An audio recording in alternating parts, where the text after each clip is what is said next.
We are indeed extremely grateful to all of you, friends, for your joining us at short notice. Thank you very much. Friends, very happy moment for the textile ministry and for all the people of the 7 states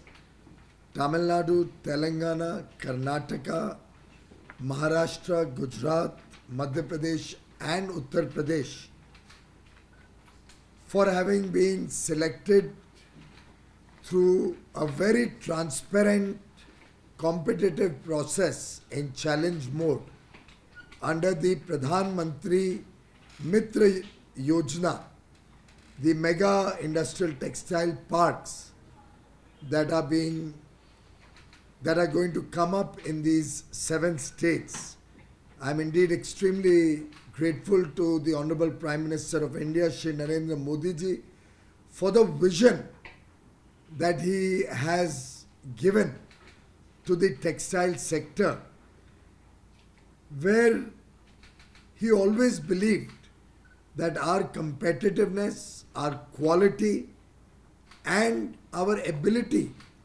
to expand international engagement, international trade in textile can only be furthered with the 5F vision: farm to fiber, fiber to factory, factory to fashion, and fashion to foreign. माननीय प्रधानमंत्री नरेंद्र मोदी जी को लगता था कि भारत में जो वस्त्र का क्षेत्र है ये बहुत बिखरा हुआ है. कॉटन किधर और बनता है, फैब्रिक कहीं और जगह पे जिनिंग वीविंग हो रही है, बीच में फाइबर तीसरी जगह पे बनाया जा रहा है,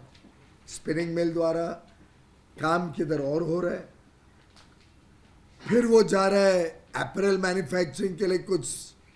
केंद्र जो जहाँ पे बड़ा तिरपुर है या नोएडा है या सूरत है, वहाँ अपैरल बन रहा है, और उसके बाद पोर्ट में जाके दुनिया भर में भारत का वस्त्र क्षेत्र का माल, टेक्सटाइल का माल निर्यात हो रहा है. पर इस पूरे प्रोसेस में जो वेस्टेज हो रही है, पूरे प्रोसेस में जो माल एक जगह से दूसरी जगह जाने में लॉजिस्टिक्स की इनएफिशिएंसी है, खर्चा बढ़ रहा है, उसमें हमारी कंपेटिटिवनेस अंतर्राष्ट्रीय पटल पर स्पर्धा में हम पीछे रह जाते हैं. प्रधानमंत्री जी ने हम सबको दिशा दी कैसे हम अंतर्राष्ट्रीय स्तर पर कंपेटिटिव भी बने और कैसे क्लस्टर बेस्ड अप्रोच से बड़े टेक्सटाइल पार्क्स के माध्यम से प्लग एंड प्ले इंफ्रास्ट्रक्चर उपलब्ध कराएं, जिससे टेक्सटाइल इंडस्ट्री पूरी एक जगह पर सम्मिलित होके सभी उसके जो कण हैं, जो एलिमेंट्स हैं, वो सभी एक साथ उपलब्ध हो. टेस्टिंग फैसिलिटीज़, जहाँ एफ्लुएंट ट्रीटमेंट प्लांट की ज़रूरत पड़े तो एफ्लुएंट ट्रीटमेंट प्लांट, अच्छे प्लॉटेड एरिया सस्ते में ज़मीन उपलब्ध कराई जाए, पर्यावरण की परमिशंस या बाकी अन्य जो रिक्वायरमेंट्स है परमिशंस की, उसको सरल किया जाए. एक प्रकार से उद्योग जगत को प्रोत्साहन देने के लिए माननीय प्रधानमंत्री जी ने पीएम मित्र की योजना देश के सामने रखी थी. आपने सुनाई होगा, फिर उसके कैबिनेट के बाद बजट में भी अनाउंसमेंट हुई और 4,425 करोड़ रुपए इसमें निवेश किया जाएगा. एक प्रकार से गेम चेंजर के रूप में ये सेंट्रली स्पॉन्सर्ड स्कीम माननीय प्रधानमंत्री जी के मार्गदर्शन में बनी और पूरा प्रोसेस होने के बाद उसको पीएम गति शक्ति जो नेशनल इंफ्रास्ट्रक्चर मास्टर प्लान है उसके तहत भी वैलिडेट किया गया कि भाई जो करंट इकोसिस्टम है टेक्सटाइल से संबंधित, जहाँ जहाँ पे ऑलरेडी टेक्सटाइल इंडस्ट्री के लिए इन्वेस्टर्स का इंटरेस्ट है, जहाँ जहाँ पे रॉ मटेरियल अवेलेबिलिटी अच्छी है, जहाँ पे यूटिलिटीज़ बिजली हो, पानी हो, वो पर्याप्त मात्रा में कम कीमतों पे उपलब्ध है,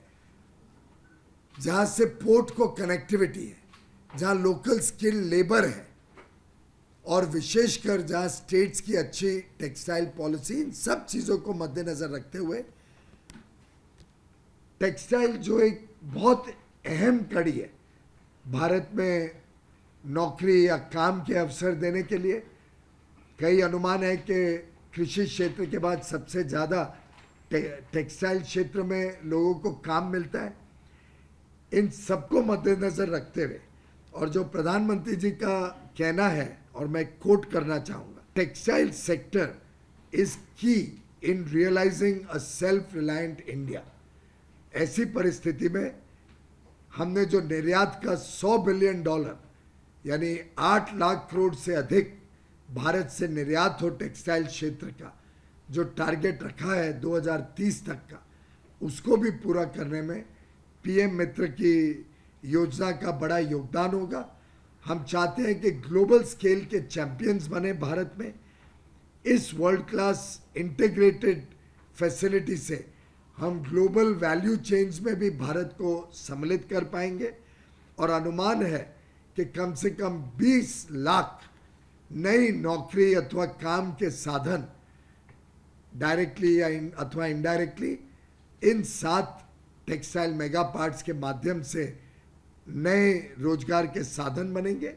और लगभग 70,000 करोड़ का इंफ्रास्ट्रक्चर इन पार्क्स में आने की संभावना है। धन्यवाद।